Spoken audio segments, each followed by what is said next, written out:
ni ku kiliziya, ni ku rusengero, ni ku musigiti. Uzajya wumva benshi bahita hera, bahita hatagatifu, bahita ahantu hatunganye.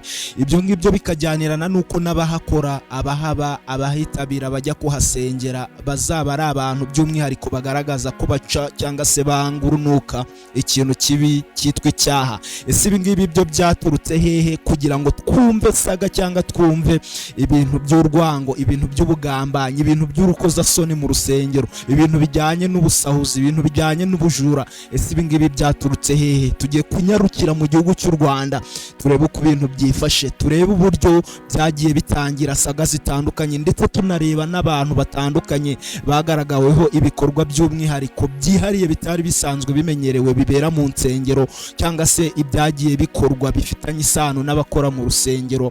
By'umwihariko tugiye kuba tubyigaragara cyangwa se tubyibandaho tubigaragaza.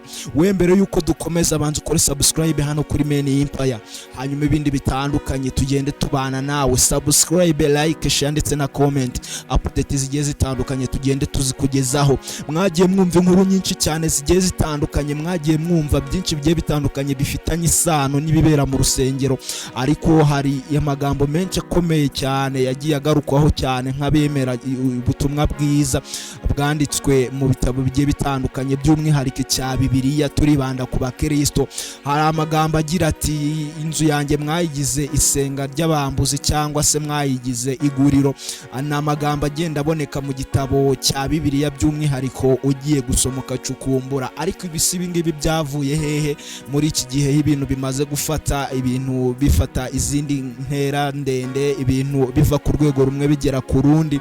Ibi ngibi byaturutse hehe? Ibi byaturutseho gutuma leta nayo ubwayo ifata icyemezo cyo kuba yafunga insengero, cyo kuba yafunga abakozi b'Imana, ibintu byari bisanzwe bitamenyereye cyangwa se bitamenyerewe n'abantu. Ibi ngibi byaturutse hehe? Mbere yuko dukomeza turifashisha inkuru mpamo cyangwa se ibyagiye bibaho bya nyabyo, apana atari uguhimba. Benshi bemera ko Bibiliya ari igitabo cyanditswe, hari abatayemera babifata nk'ibintu byagiye bihimbwa, ariko kuri ubu ngubu turifashisha zimwe mu nkuru zitandukanye byagiye bigaragara cyangwa se ibikorwa bigiye bitandukanye bigaragara ku bakozi b'Imana ndetse n'abakora umurimo w'Imana, ndetse n'ibyagiye biba ku nsengero zigiye zitandukanye, yewe binazibasira abaziyoboye ndetse n'abazisengerwamo. Ibintu byo kurwana mu rusengero, ibintu byo gutonganira mu rusengero, ibintu by'uko abakozi b'Imana bafatwa nk'abantu batagatifu cyangwa se bacukubiri n'ikibi, bigaragaweho ko na leta nayo ubwayo yagiye ibafatira ibyemezo kandi bitari byiza, bitakabaye bibafatirwa ugereranyije na titire cyangwa se n'umwanya bariho. Reka ku mwanya wa mbere duhere ku byabaye ku mupasiteri witwa Yongwe. Pasiteri witwa Yongwe mwarabimenye yarafunzwe. Pasiteri witwa Yongwe yarafunzwe akaterwa n'urukiko, nyuma ageraho aza kurekurwa binyuze no mu manza araburanishwa. Ese byari biturutse kuki? Byari bivuye hehe kugira ngo umukozi w'Imana Apotre Bishop, umuntu wubashywe, umuntu uzwiho cyane ibintu byinshi murabizi cyane, ese byaturutse kuki kugira ngo yisange nawe yageze mu maboko ataraye? Ese byaturutse kuki? Byavuye kuyihe nkomoko cyangwa kuyihe ntandaro kugira ngo umukozi w'Imana afatwe, afungwe, umukozi w'Imana afatwe, ashyirwe mu maboko ataraye? Ese ibi ngibi byo byaturutse hehe? Ibi ngibi byagaragaye ubwo ubushinjacyaha bwemezaga ko uyu mukozi w'Imana Harerimana Joseph uzi nka Apotre Yongwe yakomeje kugenda agarukwaho cyane n'ibitangazamakuru bitandukanye, ubwo yaburanye gusaba ituro nta cyaha, cyangwa se yagaragaje ko ubwo gusaba ituro nta cyaha kirimo, kuko abakristo baza gusenga nta kindi kibagenza kandi baba babizi ko n'ituro na Bibiliya nayo iryemera. Ni ibintu byabaye impaka cyane, ni ibintu byabaye ibyafashe urundi rwego, byavuye ku rwego rumwe bijya ku rundi, ubwo uyu Apotre Yongwe yafungwaga bigaragara ko ari ikijyanye n'ubuhezandonke cyangwa se no kwiba ikintu, kwanga kwiba cyangwa se kwanga ikintu umuntu binyuze mu buriganya nk'uko byatangajwe n'urukiko cyangwa se n'ubushinjacyaha bagiye bakomeza kugenda babitangaza. Ni ibintu byafashe indi ntera biva ku rwego rumwe bijya ku rundi, kandi si we wenyine byagaragaweho cyane. Hagaragaye Pastor Rugagi cyangwa se Apotre Rugagi ubwo yajyaga impaka ndetse na Scovia n'umunyamakuru ukorera ikinyamakuru Mama urwa Gasabo, ubwo bajyaga impaka cyane. Ni ibintu byagiye bigarukwaho cyane bivugwa nanone ku ituro, bagenda babigarukaho. Ubwo Rugagi yashinjwaga kuba yarubatse urusengero munsi y'akabari, yego hejuru ni akabari hasi ni urusengero, ariko ibi ngibi bikaba bitaravuzweho rumwe by'umwihariko, bikaba ari ibintu byagiye bigarukwaho cyane ndetse binanengwa cyane, bivugwa ko inzu y'Imana yakabaye yubahwa, inzu y'Imana yakabaye ari inzu ihabwa agaciro ndetse itanabaye iturana n'ikibi icyo ari cyo cyose cyangwa se ikintu icyo ari cyo cyose cyangwa se n'ahaturuka ikibi. Akaba ari uko nguko byagiye bifatwa, bavuga bati ntago byakabaye bibaho. Ari nabyo Scovia Mutesi yakomeje kugenda abwira uyu Pastor Rugagi avuga ko bitakabaye biba ku muntu ufite titire nk'iyi ngiyi. Ari nako Pastor Rugagi cyangwa se Apotre Rugagi yavuze ati nta juru azigera abona cyangwa se nta juru na rimwe azigera abona igihe atasabye imbabazi Apotre Rugagi.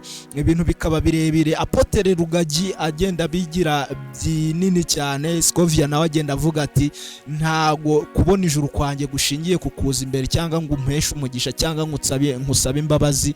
Ibyo ngibyo ni ibintu byagiye bigarukaho cyane. Ku rundi ruhande kandi uwitwa Prophet Joshua nawe yagiye agaragara mu bikorwa bigiye bitandukanye, by'umwihariko yamenyekanye cyane nko mu bukwe bwa The Ben, umuhanzi nyarwanda yagiye mu bukwe bwe akanyanyagiza amafaranga. Abantu benshi bibaza batari amafaranga ava hehe, abantu benshi bibaza bati aya mafaranga ni amaturo, ese bakoresha izihe mbaraga, babikura hehe?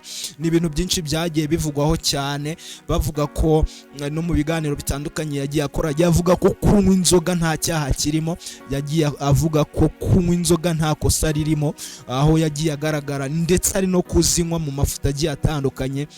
Gici byagiye bigarukwaho cyane bivugwa ko umukozi w'Imana atakabaye avuga aya magambo cyangwa akora ibikorwa nk'ibi ngibi nyuma y'imbere y'intama z'Imana hanyuma zibwiriza ubutumwa. Ari ibintu byinshi bigiye bitandukanye byagiye bigarukwaho cyane. Uyu yitwa Pastor Mutesi nawe yagiye agarurwaho ibintu bigiye bitandukanye, yagiye ibintu bigiye bitandukanye bimugaragaraho cyane ndetse binamuvugwaho, birimo ubugambanyi, birimo ibintu bijyanye no guhabana no kwemera cyangwa se bijyanye no guhabana no kuba hari kwemera cyangwa se bijyanye na titire afite, bikaba byari ibintu bishobora kumushyira mu kaga, akaba ari ibintu bishobora kuba byamushyira cyangwa se byatuma hatabaho ikintu kijyanye no kwiyunga cyangwa se kwiyunga n'Imana bijyanye n'abakristo bafite ndetse banafata kwizera ndetse no ku nzira ijya mu ijuru. Hagiye hagaragaraho ibintu byinshi cyane, harimo na saga iri kuvuga ubu ngubu, sagwa y'uwitwa Mama Pasiteri Asia. Byinshi cyane biri kugenda bivugwaho, ibi byose n'ibifitanye isano no kuba ari abakozi b'Imana cyangwa se inzu y'Uwiteka ndetse n'abakristo muri rusange bakabaye babaha inzu y'Uwiteka, bakabaye bashyira imbere Imana, bakabaye bashyira imbere ukwemera ndetse no kubishishikariza abandi bantu by'umwihariko bitwara neza bakora ibigiye bitandukanye. Pasiteri Harerimana cyangwa se Bishop Harerimana nawe mwaramumenyereye cyane, ibyamuvuzweho bigiye bitandukanye bivugwa ko yagiye akora ibijyanye n'ubusahuzi cyangwa n'amaturo n'ubunyazi, byose bikorwa kugira ngo bitwaje Bibiliya cyangwa se bitwaje Imana. Ibyagiye bigarukaho cyane na leta y'u Rwanda, ibyagiye bigarukaho cyane na guverinoma y'u Rwanda, byagiye bigarukaho cyane bivugwa ko ndetse n'urwego rw'ubugenzacyaha RIB rwagiye rubizamo, rwagiye ruza ruvuga ruti ibi ngibi ntabwo byakabaye bibaho cyangwa se ntibyakabaye bikwiriye. Rero ibi ngibi byagiye bikomeza kugenda bifata indi ntera cyane, aho ari udutendo twagiye tuba no ku bakozi b'Imana ndetse n'insengero, by'umwihariko amadini n'amatorero byagiye bimwe bisenywa, ibindi bifungwa, bimwe bigenda bikurwaho burundu, bisibwa bitewe n'ibyakorerwagamo. ari nako kandi ibikorwa bigiye bitandukanye mu by'ukuri wavuga ko ari ibitukisha Imana cyangwa se ari ibyangwa n'amaso y'Uwiteka bikorerwa mu insengero, cyangwa se bikorwa na bamwe n'abapasiteri cyangwa se abashinzwe kuyobora abayoborwa cyangwa se abakristo ku rwego rukiranuka cyangwa se rugana ku Mana. Hari abapadiri benshi mwagiye mwumva bo mu bihugu bigiye bitandukanye, ariko uyu munsi turibanda ku byo mu Rwanda, kumva abakozi b'Imana hari ibikorwa bibi bagaragayeho. Ni muri urwo rwego ikigo cy'igihugu gishinzwe imiyoborere RGB gifite inshingano mu kubungabunga ibijyanye n'insengero cyangwa se kijyanye no kwemera, cyashyizeho amategeko cyangwa cyashyizeho amabwiriza nyuma y'uko hari insengero zitandukanye zigiye zifungwa bitewe n'akajagari, yaba no kuba zitujuje ibisabwa, zo kuba zidafite imirindankuba, no kuba zidafite ubwiherero ndetse n'amaparikingi agiye atandukanye, ndetse n'isuku muri rusange, by'umwihariko aho leta yavugaga ati ni gute abantu bashobora kuba bafite ingo zabo zimeze neza, ingo zabo zisukuye, ariko ugasanga aho basengera ni ibintu bikomeje kugenda abigorana. Ibyo bikubiye mu igazeti y'amabwiriza mashya ya RGB nomero 01/2025 yo kuwa 6/3/2025 yerekeye ibindi bisabwa n'imiryango ishingiye ku myemerere, agena kandi ko na nyiri ugushinga uwo muryango azajya atanga urutonde rw'abantu 1000 batuye muri ako karere agiye gukoreramo abasinye, hariho na nimero z'indangamuntu n'iza telefone bigaragaza ko bawushyigikiye cyangwa se bashyigikiye ishingwa ryawo. Muri Mutarama uyu mwaka 2025 RGB nyuma y'igenzura yakoze yasohoye urutonde rw'imiryango 5 ishingiye ku myemerere igiye itandukanye yahagaritswe burundu kubera gukora mu buryo bugiye butemewe bunyuranyije n'amategeko. Mu bundi bugenzuzi bwa 2024 nibwo bwagaragaje ko insengero zisaga 10,013 zagenzuwe, ibihumbi hafi 8 muri zo zafunzwe kubera ko zitujuje ibisabwa. Mu bindi bisabwa harimo amabwiriza mashya, by'umwihariko harimo icyemezo cy'uhagarariye umuryango mbere n'amategeko n'icy'uhagarariye ibiriho cyangwa se biriho n'umukono wa noteri byemeza ko nta wundi muryango wanditse mu Rwanda abahagarariye. By'umwihariko ibi ngibi bikaba bizajya bigenda bikorwa, ndetse hariho imikono irenga 1000 by'umwihariko nk'uko byavuzwe, bihamya ko uyu muryango ugiye gushingwa ari umuryango ufite rezo cyangwa ufite icyerekezo, ari umuryango ufite ibintu byinshi bigiye bitandukanye. Leta y'u Rwanda yagiye ibigarukaho cyane, ariko benshi bagiye bavuga bati byagiye bibaho gusenya insengero, byagiye bigaragara ko abakozi b'Imana bagiye bagaragara batandukiriye umurimo w'Imana, cyangwa barimo gusebanya, barimo amagambo atari meza, barimo amagambo agiye yihariye by'ukuri ahabanye no kwizera cyangwa no kwemera, cyangwa n'ibikorwa bigiye bitandukanye byagiye bikorwa n'abakozi b'Imana cyangwa bikorerwa mu nsengero. Birahamya cyangwa se birashimangirwa ko na leta nayo yagize uruhare mu by'ukuri, na leta nayo yafashe iya mbere yo gukurikirana ibibera muri izi nsengero, kuko bihabanye n'ibyo leta yari yiteze mu baturage cyangwa yari yiteze mu bantu basenga, bihabanye n'ibyo leta yari izi ko abantu basenga bagenda bagiye ahantu hera, ahantu hakijijwe, ahantu hatagatifu, ahantu hubashywe, cyangwa se n'abakora uwo murimo bijyanye no gusenga ari abantu bagomba kuba bafite indangagaciro z'ubukristo, cyangwa se bakora ibikorwa bijyanye n'uwo murimo bitirirwa cyangwa n'uwo murimo wera nk'uko bigenda bivugwa. Bityo leta nayo igafata iya mbere yo kuba yahagarika ibikorwa by'umwihariko bitandukanye bijyanye n'ibi ngibi, bijyanye no kuba habaho ibikorwa by'ubusahuzi cyangwa se andi magambo atari meza, ndetse n'ubugamanyi, ndetse n'ibindi bijyanye no kwigwizaho umutungo cyangwa se no kwigaragaza icyubahiro n'ibikorwa bihabanye no kwizera cyangwa no kwemera. Hanyuma ibintu bikarangira habayeho izi ngamba zimeze gutya, na leta nayo ifashe iya mbere ahantu hari hazwi nk'ahantu hazira cyangwa se nk'ahantu hera, nk'ahantu haziririzwa gukorwa ibikorwa ibyo ari byo byose umuntu yishakiye. Kugeza ubu ngubu abantu bakaba hafata nk'ahantu hasanzwe, nk'ahantu hanabera icyo ari cyo cyose, batitaye ngo ni kibi cyangwa ni cyiza.